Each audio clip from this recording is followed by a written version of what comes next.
Hello friends, ಇವತ್ತಿನ ಸಂಚಿಕೆಯಲ್ಲಿ ಏನಾಯಿತು ಅಂತ ನೋಡ್ಕೊಂಡು ಬರೋಣ ಬನ್ನಿ. ಗಿರಿಜಾ ರೂಮಲ್ಲಿ ಸೀರೆ ಮಡಿಸ್ತಾ ಇರುವಾಗ ನಂದನ್ ಬಂದು, ಗಿರಿಜಾ ನೀರೇ ಇಟ್ಟಿಲ್ಲ, ನೀರು ತರಬಾರ್ದಾ ಅಂತಾರೆ. ಆಗ ಗಿರಿಜಾ, ಪ್ರಿಯಾ ನಿಮ್ಮ ಮಾವಂಗೆ ನೀರು ಬೇಕಂತೆ ತಗೊಂಡು ಬಾ ಅಮ್ಮ ಅಂತ ಕೂಗ್ತಾರೆ. ಗಿರಿಜಾ, ನೀರು ತರೋಕ್ಕೆ ಅವಳನ್ನ ಯಾಕೆ ಕರಿತಿದ್ಯಾ ಅಂತಾರೆ ನಂದನ್. ಯಾಕ್ರಿ, ನಿಮಗೋಸ್ಕರ ಮನೆಯಿಂದ ಅಂಗಡಿಗೆ ಊಟ ತಂದ್ಕೊಡೋದಕ್ಕಾಗತ್ತೆ, ನೀರನ್ನು ಅಲ್ಲಿಂದ ಇಲ್ಲಿವರೆಗೂ ತಂದ್ಕೊಡೋದಕ್ಕಾಗಲ್ವಾ? ಪ್ರಿಯಾ ಬೇಗ ಬಾ ಅಮ್ಮ ಅಂತಾರೆ ಗಿರಿಜಾ. ಆಯ್ತಾಯ್ತು, ನಾನೇ ಹೋಗಿ ಕುಟ್ಕೊಂಡು ಬರ್ತೀನಿ. ಅಂದ ಹಾಗೆ ಮೊಬೈಲ್ ಚಾರ್ಜರ್ ಎಲ್ಲಿದೆ ಹೇಳು ಅಂತಾರೆ ನಂದನ್. ಆಗ ಗಿರಿಜಾ, ಪ್ರಿಯಾ ನಿಮ್ಮ ಮಾವಂಗೆ ಮೊಬೈಲ್ ಚಾರ್ಜರ್ ಬೇಕಂತೆ, ಸ್ವಲ್ಪ ತಂದ್ಕೊಡು ಬಾ ಅಮ್ಮ ಅಂತಾರೆ. ಗಿರಿಜಾ, ಅದಕ್ಯಾಕೆ ಮತ್ತೆ ಅವಳನ್ನು ಕರೀತಿದ್ಯಾ ಅಂತಾರೆ ನಂದನ್. ಅಂಗಡಿಲಿ ಯಾವುದಾದ್ರೂ ವಸ್ತು ಇಲ್ಲಾಂದರೆ ಹುಡ್ಕೊಂಡು ಬಂದು ತಂದ್ಕೊಡೋಕ್ಕಾಗುತ್ತೆ, ಮೊಬೈಲ್ ಚಾರ್ಜರ್ ತಂದ್ಕೊಡೋಕ್ಕಾಗಲ್ವಾ? ತಂದ್ಕೊಡ್ತಾಳೆ ಬಿಡಿ, ಬಾ ಅಮ್ಮ ಪ್ರಿಯಾ ಅಂತಾರೆ ಗಿರಿಜಾ. ಏನೇ ಹೇಳು ಗಿರಿಜಾ, ಪ್ರಿಯಾ ತುಂಬ ಒಳ್ಳೆ ಹುಡುಗಿ, ತುಂಬ ಜಾಣೆ ಅವಳು. ಅಡುಗೆ ಮನೆಯಲ್ಲಿ ಹೇಗೆ ಚಕಚಕ ಅಂತ ಕೆಲಸ ಮಾಡ್ತಾಳೋ ಹಾಗೆ ಅಂಗಡಿಗೆ ಬಂದು ಪಟಪಟ ಅಂತ ಕೆಲಸ ಮಾಡ್ತಾಳೆ. ಅಂಥ ಹುಡುಗಿ ನಾನು ಮಾಧವಂಗೆ ಮದುವೆ ಮಾಡಿದ್ದೀನಲ್ಲ, ನನಗೆ ತುಂಬ ಹೆಮ್ಮೆ ಇದೆ ಅಂತಾರೆ ನಂದನ್. ಹೆಮ್ಮೆ ಪಡಿ, ಯಾರು ಬೇಡ ಅಂದರು? ಇದೇ ಥರ ನಾನು ಮೀನನು ಅಂಗಡಿಗೆ ಊಟ ತಂದಿದ್ದೀವಿ ಅಪ್ಪ. ಆದರೆ ಅವತ್ತು ನೀವು ಏನು ಹೇಳಿದ್ರಿ, ಇದೇ ಕೊನೆ ಸರ್ತಿ, ಇನ್ನೊಂದು ಸಲ ಈ ಥರ ಎಲ್ಲ ಅಂಗಡಿಗೆ ಊಟ ತರಬೇಡ ಅಂತ ಹೇಳಿದ್ರಿ. ಅವತ್ತು ನಾನು ಮೀನಾನು ಅಷ್ಟೇ ಮನೆಯಲ್ಲಿ ಚಕಚಕ ಅಂತ ಅಡುಗೆ ಮಾಡಿಕೊಂಡು ಅಂಗಡಿಗೆ ಬಂದು ಪಟಪಟ ಅಂತ ವ್ಯಾಪಾರ ಮಾಡಿದ್ವಿ. ಅವತ್ತಿನ ದಿನ ನಮಗೆ ಒಂದು ಹೊಗಳಿಕೆನೂ ಇಲ್ಲ, ಏನೂ ಇಲ್ಲ. ಈಗ ನೀವು ಕರ್ಕೊಂಡು ಬಂದಿರೋ ಸೊಸೆ ಅಂತ ಸಂಭ್ರಮ ಸಡಗರ ಸಂತೋಷ ಎಲ್ಲ ಜಾಸ್ತಿ ಆಗಿಬಿಟ್ಟಿದೆಯಲ್ಲ, ನಡೀಲಿ ನನಗೇನಾಗಬೇಕಾಗಿದೆ ಅಂತಾರೆ ಗಿರಿಜಾ. ಆಗ ನಂದನ್ ನಗ್ತಾ ಗಿರಿಜಾನ ಹಿಡ್ಕೊಂಡು, ಏನು ಗಿರಿಜಾ ನೀನು ಚಿಕ್ಕ ಮಕ್ಳ ಥರ ಆಡ್ತಿದ್ಯಾ? ನಾನು ಯಾರನ್ನೋ ನಿನ್ನ ಹೊಗಳಿಲ್ಲ ಅಂತ ಸಿಟ್ಟು ಬರ್ತಿದ್ಯಾ ಗಿರಿಜಾ? ಹೆಣ್ಮಕ್ಳಿಗೆ ಹೊಟ್ಟೆ ಕಿಚ್ಚು ಜಾಸ್ತಿ ಅಂತ ಕೇಳಿದ್ದೆ, ಈಗ ಪ್ರತ್ಯಕ್ಷವಾಗಿ ನೋಡ್ತಿದ್ದೀನಿ.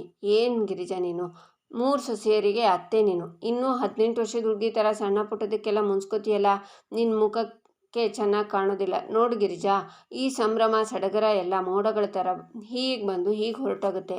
ಆದರೆ ನೀನು ಆಕಾಶ ಇದ್ದ ಹಾಗೆ, ಬಿಸಿಲಲ್ಲಿ ಮಳೆ ಇರಲಿ ಚಳಿ ಇರಲಿ ಕತ್ತಲಾಗಲಿ ಎಲ್ಲ ಸಮಯದಲ್ಲೂ ಶಾಶ್ವತವಾಗಿ ನನ್ನ ಜೊತೆ ಇರ್ತೀಯ ನೀನು ಅಂತಾರೆ ನಂದನ್. ನಿಜ ಹೇಳ್ತಿದ್ದೀರಾ? ನನಗೇನು ನಂಬಿಕೆ ಇಲ್ಲ, ಆಣೆ ಮಾಡಿ ಅಂತಾರೆ ಗಿರಿಜಾ.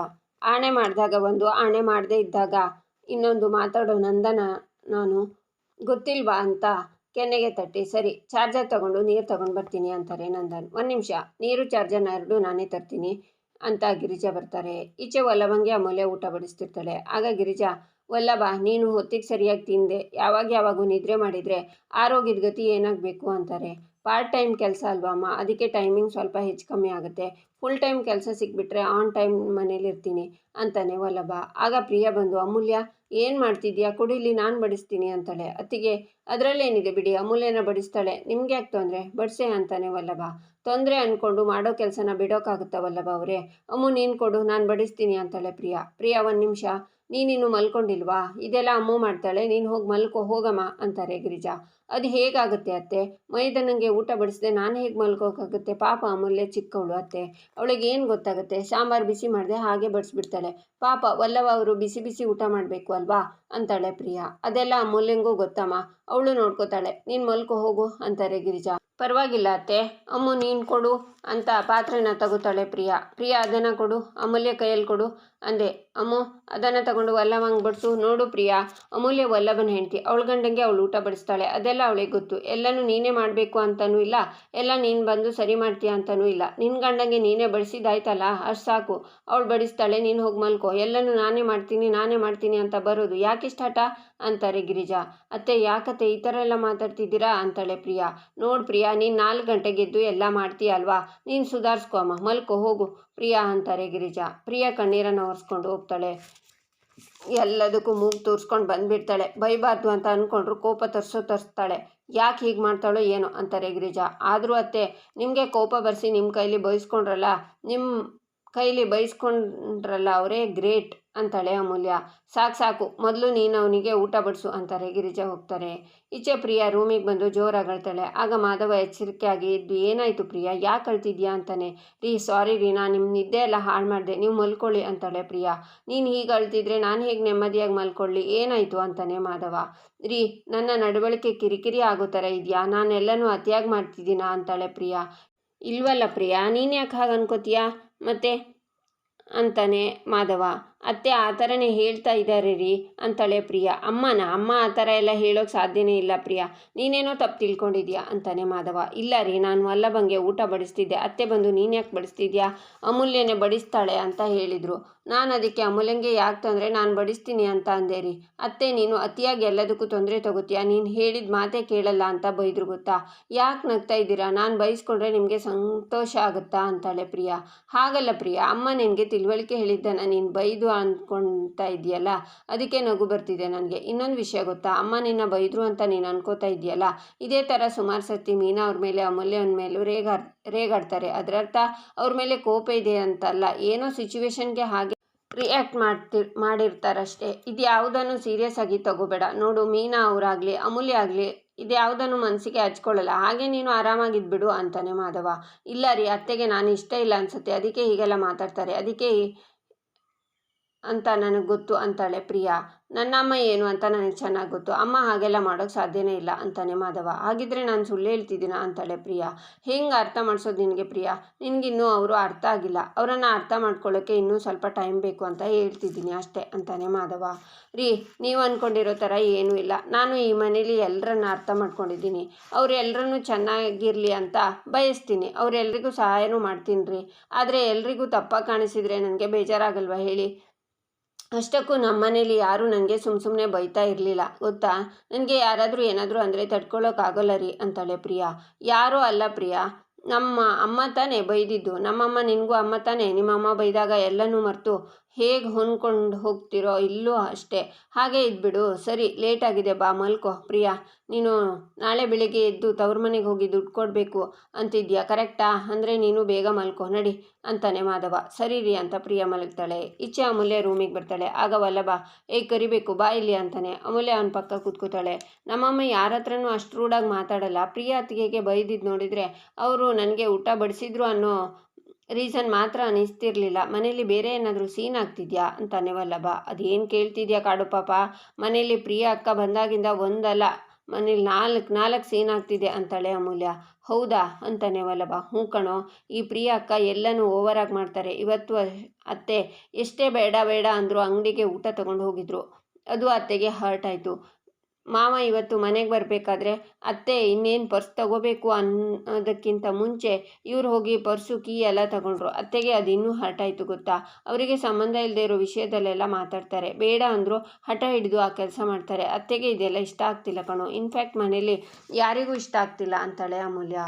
ಹೋ ಸರಿ ಇದಾ ಮ್ಯಾಟರ್. ಅವರಿಗೆ ಈಗಷ್ಟೇ ಮದುವೆ ಆಗಿದೆಯಲ್ಲ, ಅದಕ್ಕೆ ಗಂಡನ ಮನೇಲಿ ಎಲ್ಲ ಕೆಲಸನೂ ನಾನೇ ಮಾಡಬೇಕು ಅನ್ನೋ ಜೋಶಲ್ಲಿ ಎಲ್ಲ ಮಾಡ್ತಿದ್ದಾರೆ ಅಂತಾನೆ ವಲ್ಲಭ. ನನಗೆ ಹಾಗನ್ನಿಸ್ತಿಲ್ಲ, ಪ್ರಿಯಕ್ಕ ಒಂಥರ, ಅವರನ್ನು ಅರ್ಥ ಮಾಡ್ಕೊಳ್ಳೋದೇ ಕಷ್ಟ. ಅವ್ರು ಪ್ರೀತಿ ತೋರಿಸ್ತಿದ್ದಾರಾ, ಇಲ್ಲ ಅಧಿಕಾರ ಚಲಾಯಿಸ್ತಿದ್ದಾರಾ, ಬುದ್ಧಿ ಹೇಳ್ತಿದ್ದಾರಾ, ಇಲ್ಲ ಭಾಷಣ ಮಾಡ್ತಿದ್ದಾರಾ ಅಂತಲೇ ಗೊತ್ತಾಗಲ್ಲ ಕಣೋ. ಅದೆಲ್ಲ ಬಿಡು, ನನ್ನ ಟ್ಯೂಷನ್ ಬಗ್ಗೆ ನೀನು ಕೇಳಲೇ ಇಲ್ಲ ಅಂತಾಳೆ ಅಮೂಲ್ಯ. ಹೇಗಾಯಿತು ಅಂತಾನೆ ವಲ್ಲಭ. ಸೂಪರ್ ಆಗೋಯ್ತು ಅಂತಾಳೆ ಅಮೂಲ್ಯ. ಹಾಗಾದರೆ ನಿನಗೂ ಪಾಠ ಹೇಳ್ಕೊಡೋದಕ್ಕೆ ಬರುತ್ತೆ ಅಂದಂಗಾಯ್ತು. ನಿಜ ಹೇಳು, ಮಕ್ಕಳಿಗೆ ಇರೋ ಡೌಟ್ಸ್ನ ಕಮ್ಮಿ ಆಯಿತಾ, ನಿನ್ನ ಪಾಠ ಕೇಳಿ ಇನ್ನೂ ಜಾಸ್ತಿ ಆಗೋಯ್ತಾ ಅಂತಾನೆ ವಲ್ಲಭ. ಮಕ್ಕಳಿಗೆ ಇರೋ ಡೌಟ್ಸ್ ಎಲ್ಲ 0 ಆಯಿತು, ಹಾಗೆ ಹೇಳ್ಕೊಟ್ಟಿದ್ದೀನಿ ಅಂತಾಳೆ ಅಮೂಲ್ಯ. ನನಗೆ ಯಾಕೋ ನಿನ್ನ ಮೇಲೆ ನಂಬಿಕೆ ಬರ್ತಿಲ್ಲ, ಮಕ್ಕಳೆಲ್ಲ ಹುಷಾರಾಗಿದ್ದಾರಾ ಅಂತ ವಿಚಾರಿಸ್ಕೊಂಡು ಬರ್ತೀನಿ ಅವ್ರ ಮನೆಗೆ ಹೋಗಿ. 1 ನಿಮಿಷ ಇರು ಅಂತಾನೆ ವಲ್ಲಭ. ಕಾಡು ಪಾಪ, ಸುಮ್ಮನೆ ಕೂತ್ಕೊಳ್ಳೋ, ಬರೀ ಕಾಲು ಎಳೆಯೋದೇ ಆಯಿತು, ಸೀರಿಯಸ್ ಆಗಿ ಮಾತಾಡು ಅಂತಾಳೆ ಅಮೂಲ್ಯ. ದೈವದ ಬಾಯಲ್ಲಿ ಮಂತ್ರ ಹೇಳ್ದಂಗಾಯ್ತು. ಸರಿ, ಏನು ಹೇಳು ಅಂತಾನೆ ವಲ್ಲಭ. ಏನು ಗೊತ್ತಾ, ಇವತ್ತು 4 ಮಕ್ಕಳು ಬಂದಿದ್ರು, ನೋಡ್ತಾ ಇರಿ, 1 ತಿಂಗಳಲ್ಲಿ 40 ಮಕ್ಕಳು ಬರೋ ಹಾಗಾಗುತ್ತೆ ಅಂತಾಳೆ ಅಮೂಲ್ಯ. ಹಾಗಾದರೆ ಕರಿಬೇಕು, ಟ್ಯೂಷನ್ ಸೆಂಟರ್ ಅಂತ ಬೋರ್ಡ್ ಹಾಕಿಸ್ಬೇಕಾ, ಏನು ಕತೆ ಅಂತಾನೆ ವಲ್ಲಭ. ಬೇಡ ಕಣೋ ಹಾಡು ಪಾಪ ಅಂತಾಳೆ ಅಮೂಲ್ಯ. ನಾನು ಸೀರಿಯಸ್ ಆಗಿ ಹೇಳ್ತಿದ್ದೀನಿ ಅಂತಾನೆ ವಲ್ಲಭ. ಅವೆಲ್ಲ ಈಗಲೇ ಬೇಡ ಕಣೋ, ಅಭಿಮಾನ ಎಲ್ಲ ಮನಸ್ಸಲ್ಲಿರಲಿ ಅಂತಾಳೆ ಅಮೂಲ್ಯ. ಅದೆಲ್ಲ ಬಿಡು, ನಮ್ಮ ವಜ್ರಮಣಿಯವರು ನೀನು ಟ್ಯೂಷನ್ ಮಾಡ್ತೀನಿ ಅಂದಾಗ ಏನಂದ್ರು ಅಂತಾನೆ ವಲ್ಲಭ.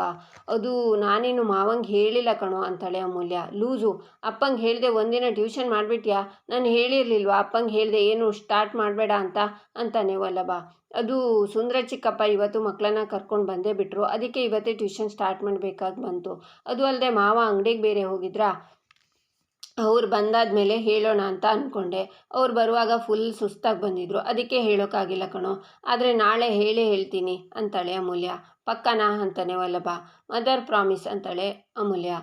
ನಾಳೆ ಅದೇನು ಮಾಡ್ತೀಯೋ ಗೊತ್ತಿಲ್ಲ, ಮೊದಲು ಅಪ್ಪಂಗೆ ಟ್ಯೂಷನ್ ವಿಷಯ ಹೇಳಿ ಒಪ್ಪಿಸಬೇಕು, ಓಕೆ ಅಂತಾನೆ ವಲ್ಲಭ. ಮಾವ ಈ ಥರ ಕೆಲಸ ಎಲ್ಲ ಬೇಡ ಅಂತ ಹೇಳಲ್ಲ ಅಲ್ವಾ, ಒಪ್ಕೋತಾರೆ ಅಂತಾಳೆ ಅಮೂಲ್ಯ. ನೀನು ಟ್ಯೂಷನ್ ಮಾಡ್ತೀಯ ಅಂತ ಗೊತ್ತಾದರೆ ನೀವು ಅಪ್ಪ ಖುಷಿಪಟ್ಟರು ಪಡ್ಬೋದು. ವಜ್ರಮುನಿಯವರು ಪ್ರಕಾರ ವಿದ್ಯಾದಾನ ಮಹಾದಾನ ಇದ್ದ ಹಾಗೆ ಅಂತಾನೆ ವಲ್ಲಭ. ಇದೇ ವಿಷಯ ಇಟ್ಕೊಂಡು ಮಾವನ ಮನಸ್ಸನ್ನು ಗೆಲ್ತೀನಿ. ಆಮೇಲೆ ಮಾವ ನನ್ನ ಹತ್ರ ಇಂಡೈರೆಕ್ಟಾಗಿ ಮಾತಾಡೋದೇ ಇಲ್ಲ. ಅಮೂಲ್ಯ ಬಾರಮ್ಮ, ಅಮೂಲ್ಯ ಹೋಗಮ್ಮ ಅಂತ ಹೇಳ್ತಾರೆ ಅಂತಾಳೆ ಅಮೂಲ್ಯ.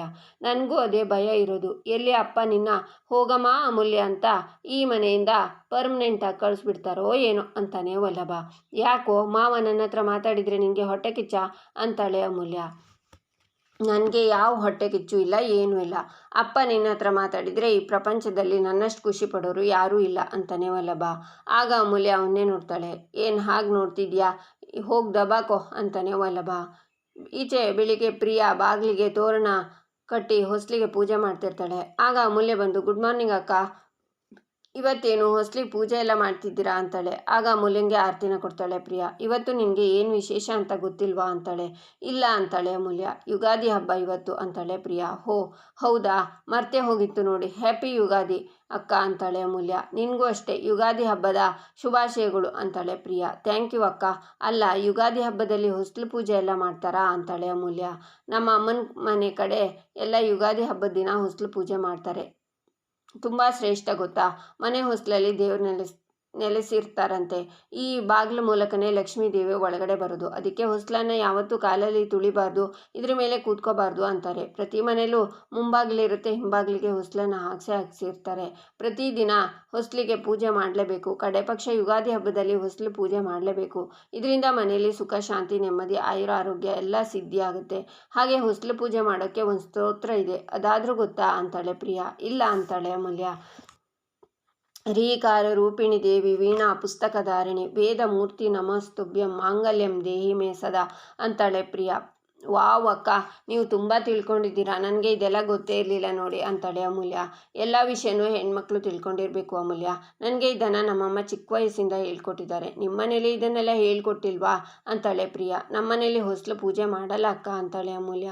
ಹೊಸ್ಲು ಪೂಜೆನೇ ಅಲ್ಲ, ನಿನಗೆ ಯಾವ ಶಾಸ್ತ್ರ ಸಂಪ್ರದಾಯನೂ ಗೊತ್ತಿಲ್ವಲ್ಲ, ಅದಕ್ಕೆ ಕೇಳಿದೆ. ನಿನ್ನನ್ನು ತುಂಬ ಮುದ್ದಾಗಿ ಬೆಳೆಸಿದ್ದಾರೆ ಅನಿಸುತ್ತೆ, ಅದಕ್ಕೆ ನಿನಗೆ ಗೊತ್ತಿಲ್ಲ. ನಿನಗೆ ಏನಾದರೂ ಬೇಕಿದ್ರೆ ನನ್ನ ಕೇಳು, ನಾನು ಹೇಳ್ಕೊಡ್ತೀನಿ. ಆದರೆ ಈ ಥರ ಮಾತ್ರ ಇರಬೇಡ.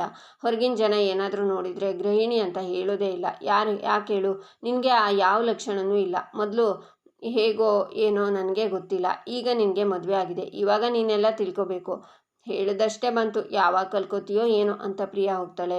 ಈಚೆ ರೂಮಲ್ಲಿ ಮಾಧವನ ಹತ್ರ ಪ್ರಿಯ ರೀ, ಇವತ್ತು ಅಮ್ಮನ ಮನೆಗೆ ಹೋಗೋಕ್ಕೆ ಈ 2 ಸೀರೆಯಲ್ಲಿ ಯಾವ ಸೀರೆ ಹಾಕ್ಕೊಳ್ಳಿ ಅಂತಾಳೆ. ಆಗ ಬ್ಲೂ ಕಲರ್ನ ತೋರಿಸಿ ಇದನ್ನು ಹಾಕು ಅಂತಾನೆ ಮಾಲವ. ನಾನು ಅದೇ ಥರ ಯೋಚನೆ ಮಾಡ್ತಿದ್ದೆ, ನಾವಿಬ್ಬರು ಒಂದೇ ಥರ ಯೋಚನೆ ಮಾಡ್ತೀವಿ ಅಲ್ವಾ, ಅದು ಸರಿ, ನೀವು ಇದಕ್ಕೆ ಮ್ಯಾಚಿಂಗ್ ಶರ್ಟ್ ಹಾಕ್ಕೋತೀರ ತಾನೆ ಅಂತಾಳೆ ಪ್ರಿಯಾ.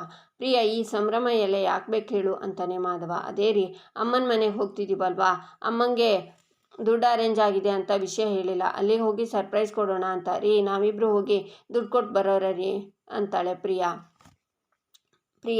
ದುಡ್ಡು ಕೊಡೋದಕ್ಕೆ ನಾನು ಬರಲ್ಲ ಅಂತಾನೆ ಮಾಧವ. ಯಾಕ್ರಿ, ನಿಮಗೆ ನನ್ನ ತವ್ರ ಮನೆಗೆ ಬರೋದಕ್ಕೆ ಇಷ್ಟ ಇಲ್ವಾ? ಮನೇಲಿ ಹೇಳ್ದೆ ದುಡ್ಡು ಕೊಡ್ತಿದ್ದೀನಿ ಅಂತ ನಿಮಗೆ ಇನ್ನೂ ಬೇಜಾರ, ಅದಕ್ಕೆ ನೀವು ಬರಲ್ಲ ಅಂತಿದ್ದೀರಾ ಅಂತಾಳೆ ಪ್ರಿಯಾ. ನಾನು ಬಂದು ದುಡ್ಡು ಕೊಟ್ಟರೆ ಅತ್ತೆ ಮಾವಂಗೆ ಮುಜುಗರ ಆಗುತ್ತೆ, ಅದೇ ನೀನು ಹೋಗಿ ಕೊಟ್ಟರೆ ಅವ್ರು ಖುಷಿ ಪಡ್ತಾರೆ, ತಗೋತಾರೆ, ಅದಕ್ಕೆ ನೀನು ಹೋಗ್ಬಿಟ್ಬಾ ಅಂತಾನೆ ಮಾಧವ. ಎಷ್ಟು ಒಳ್ಳೆಯವ್ರಿ ನೀವು, ಎಲ್ಲರನ್ನೂ ಅರ್ಥ ಮಾಡ್ಕೊಳ್ಳೋ ಮನಸ್ಸು ನಿಮ್ಮದು. ಬೇರೆ ಯಾರಾದರೂ ನಿಮ್ಮ ಜಾಗದಲ್ಲಿ ಇದ್ದಿದ್ರೆ ತಾನು ಕೊಟ್ಟು ದುಡ್ಡು ತಾನೇ ಕೊಟ್ಟು ದೇವರಾಗಬೇಕು ಅಂತ ಯೋಚಿಸ್ತಿದ್ರು. ಆದರೆ ನೀವು ಬಲಗೈಲಿ ಕೊಡ್ತಾ ಇರೋದು ಎಡಗೈಗೆ ಗೊತ್ತಾಗದೇ ಇರೋ ಥರ ಇದ್ದೀರಾ. ಥ್ಯಾಂಕ್ ಯು ರೀ ಅಂತಾಳೆ ಪ್ರಿಯಾ. ಈಚೆ ಕೇಶವ ಬೆಳಿಗ್ಗೆ ಎದ್ದು ಕೂತಿರುವಾಗ ಮೀನಾ ಸ್ನಾನ ಮಾಡ್ಕೊಂಡು ಬರ್ತಾಳೆ. ದೇವತೆ ದರ್ಶನ ಆಗೋಯ್ತು ಇವತ್ತು, ಎಲ್ಲ ಕೆಲಸನೂ ಶುಭವಾಗುತ್ತೆ. ಮೀನಾ ಸಖತ್ತಾಗಿ ಕಾಣಿಸ್ತಿದ್ಯಾ ಅಂತಾನೆ ಕೇಶವ. ಸ್ನಾನ ಮಾಡ್ಕೊಂಡು ಬಂದನಲ್ಲ ಅದಕ್ಕೆ ಅಂತ ತಲೆನ ಒರೆಸ್ಕೋತಾಳೆ ಮೀನಾ. ಏಯ್, ಯಾಕೆ ಹಾಗೆ ನೋಡ್ತಿದ್ಯಾ ಅಂತಾಳೆ. ನಿನ್ನ ನೋಡಿ ಹಾಗೆ ಕಳೆದು ಹೋಗ್ಬಿಡ್ತೀನಿ ಅನ್ನಿಸ್ತಿದೆ ಅಂತಾನೆ ಕೇಶವ. ಬೇಡ ಕೇಶವ, ನೀ ನನ್ನ ಜೊತೆನೇ ಇರು, ನೀನು ಕಳೆದೋದ್ರೆ ಪೊಲೀಸ್ ಕಂಪ್ಲೇಂಟ್ ಕೊಡಬೇಕಾಗುತ್ತೇನೋ ಅಂತಾಳೆ ಮೀನಾ. ಕೊಟ್ಟು ನೋಡು, ಆದರೆ ಈ ಕೇಶವ ಯಾರಿಗೂ ಸಿಗಲ್ಲ, ನೀನು ಹುಡುಕಿದ್ರೆ ಮಾತ್ರ ಸಿಗ್ತಾನೆ ಅಂತ ಕೇಶವ ಅವಳ ಹತ್ರ ಹೋಗ್ತಾನೆ. ಹಲೋ, ನಂದು ಸ್ನಾನ ಆಗಿದೆ, ನೀನು ಕೊಳಕ, ಹೋಗಿ ಮೊದಲು ಸ್ನಾನ ಮಾಡ್ಕೊಂಡು ಬಾ ಅಂತಾಳೆ ಮೀನಾ. ನಾನು ಸ್ನಾನ ಮಾಡಲ್ಲ, ಏನಿವಾಗ ಅಂತ ಮೀನಾಗೆ ಕಿಸ್ಕೊಡೋಕೆ ಹೋಗ್ತಾನೆ ಕೇಶವ. ಆಗ ಮೀನಾ ಕೇಶವನ ಬೆಡ್ ಮೇಲೆ ತಳ್ತಾಳೆ. ನನ್ನೇ ತಳ್ತೀಯ ಅಂತ ಕೇಶವ ಪಿಲ್ಲೋಯಿಂದ ಮೀನಾಗೆ ಹೊಡಿತಾನೆ. ಮೀನನ್ನು ಹಾಗೆ ಪಿಲ್ಲೋಯಿಂದ ಹೊಡಿತಾಳೆ. ಆದರೂ ಮೀನಾ ಫಿಲ್ಮಲ್ಲಿ ಹೀರೋ ಹೀರೋಯಿನ್ ಇದೇ ತರಹ ಪಿಲ್ಲೋ ಫೈಟ್ ಮಾಡುವಾಗ ಹಕ್ಕಿಗಳೆಲ್ಲ ಹಾರಿ ಬ್ಯೂಟಿಫುಲ್ಲಾಗಿ ಕಾಣಿಸ್ತಾ ಇರುತ್ತೆ. ಆದರೆ ಇಲ್ಲಿ ಹಕ್ಕಿನೇ ಹಾರಿಲ್ಲ ಅಂತಾನೆ ಕೇಶವ. ಅಲ್ವಾ ಕೇಶವ, ಈ ದಿಂಬೆಲ್ಲ ಹರಿದು ಹತ್ತಿನ ಆಚೆ ತರಲಾ ಅಂತಾಳೆ ಮೀನಾ. ನಮ್ಮ ಅಪ್ಪ ಖರ್ಚಿಗೆ ಕೊಟ್ಟಿರೋದು 1,000 ರೂಪಾಯಿ. ಆದರೂ ಮೀನಾ, ನೀನು ಇವತ್ತು ಯಾಕೋ ಸಖತ್ತಾಗಿ ಕಾಣಿಸ್ತಿದ್ಯಾ ಅಂತಾನೆ ಕೇಶವ. ಟಾಪಿಕ್ ಚೇಂಜ್ ಮಾಡಬೇಡ, ಹೋಗಿ ಸ್ನಾನ ಮಾಡ್ಕೊಂಡು ಬಾ ಕೊಳಕ ಅಂತಾಳೆ ಮೀನಾ. ನೀನು ಯಾಕೆ ಅಪ್ಪನ ಥರ ಆಡ್ತೀಯಾ? ಅವರು ಹಾಗೆ ಎದ್ದ ತಕ್ಷಣ ಸ್ನಾನ ಅದು ಇದು ಅಂತ. ನಾನು ಹೋಗಲ್ಲ ಅಂತಾನೆ ಕೇಶವ. ನೀನು ಸ್ನಾನ ಮಾಡ್ಕೊಂಡು ಬಂದರೆ ಗಟ್ಟಿಯಾಗಿ ಹಗ್ ಮಾಡ್ಕೋತೀನಿ, ಬಿಡೋದೇ ಇಲ್ಲ ಅಂತಾಳೆ ಮೀನಾ. ಹೌದಾ, ಈಗಲೇ ಹೋಗ್ತೀನಿ ಅಂತ ಹೋಗಿ ವಾಪಸ್ ಬಂದು ಮೀನಾ ಅದೇನು ನೋಡು ಅಂತ ಮೀನಾಗೆ ಕಿಸ್ ಕೊಟ್ಟು ಓಡ್ತಾನೆ ಕೇಶವ. ಕೋತಿ ಕೋತಿ ಅಂತ ಮೀನಾ ನಗ್ತಾಳೆ. ಈಚೆ ನಂದನ್ ಪ್ರಿಯಾ ಹತ್ರ, ಅಂಗಡಿಗೆ ಇವತ್ತೊಂದು ಟೀ ಲೋಡ್ ಬರ್ತಾ ಇದೆ, ಅಲ್ಲಿ ಜಾಗ ಇಲ್ಲ, ಟೀ ಲೋಡ್ ಇಲ್ಲಿ ಕಳಿಸ್ತೀನಿ, ಜಗ್ಲಿ ಮೇಲೆ ಇಳಿಸ್ಕೋಬೇಕು ಅಂತಾರೆ. ಜಗ್ಲಿನಲ್ಲ, ಅಲ್ಲಿ ಟ್ಯೂಷನ್ ಮಾಡ್ತಿದ್ದಾರಲ್ಲ ಮಾವ ಅಂತಾಳೆ ಪ್ರಿಯಾ. ಟ್ಯೂಷನಾ ಅಂತಾರೆ ನಂದನ್. ಅಮೂಲ್ಯ ಅಕ್ಕಪಕ್ಕದ ಬೀದಿ ಮಕ್ಕಳಿಗೆಲ್ಲ ಟ್ಯೂಷನ್ ಹೇಳ್ಕೊಡ್ತಿದ್ದಾಳಲ್ಲ, ನಿಮಗೆ ಈ ವಿಷಯ ಗೊತ್ತು ಅಂದ್ಕೊಂಡಿದ್ದೆ, ನೀವು ನೋಡಿದರೆ ಗೊತ್ತಿಲ್ಲ ಅಂತಿದ್ದೀರಾ ಅಂತಾಳೆ ಪ್ರಿಯಾ. ಆಗ ನಂದನ್, ಯಾರನ್ನು ಕೇಳಿ ಇವಳು ಮನೆ ಪಾಠ ಹೇಳಿಕೊಡ್ತಿದ್ದಾಳೆ ಗಿರಿಜಾ ಅಂತಾರೆ. ಅದು ಅಂತಾರೆ ಗಿರಿಜಾ, ನಾನೇನು ಸತ್ತು ಹೋಗಿದ್ದೀನಾ ಈ ಮನೇಲಿ ಅಂತಾರೆ ನಂದನ್. ಶಾಕ್ನಿಂದ ನೋಡ್ತಾರೆ ಗಿರಿಜಾ. ಇಲ್ಲಿಗೆ ಈ ಸಂಚಿಕೆ ಮುಕ್ತಾಯವಾಗುತ್ತೆ. ಮುಂದಿನ ಸಂಚಿಕೆಗಾಗಿ ನಮ್ಮ ಚಾನಲನ್ನು ನೋಡಿ, ಸಬ್ಸ್ಕ್ರೈಬ್ ಮಾಡಿ, ಲೈಕ್ ಮಾಡಿ, ಸಪೋರ್ಟ್ ಮಾಡೋದನ್ನು ಮರಿಬೇಡಿ.